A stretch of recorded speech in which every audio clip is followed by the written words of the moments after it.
பொருளாதாரங்கள் மாலைகள் என்பவற்றை அறிவித்து கௌரவித்து வாழ்த்த முடியும் என்பதனை அனைவருக்கும் அறிவித்தருகிறோம். இப்பொழுது பிரியங்கா அவர்கள் தனது ஊருக்கான கொக்குவிலுக்கு வந்து வரவேற்பை பாருங்கள். வெடிகள் எல்லாம் கொடுத்து ஒரு வரவேற்பு இப்பொழுது சமூகமாக இருக்கின்ற இந்த வரவேற்பை பாருங்கள்.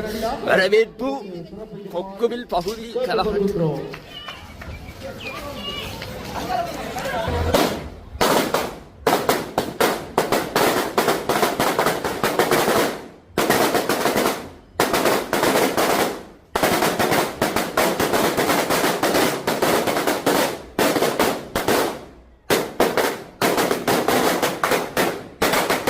இவங்க வந்து தங்களோட ஊரான கொக்குவிலுக்கு வந்து இந்த பிரியங்கா வந்தோன்னு இருக்குங்க.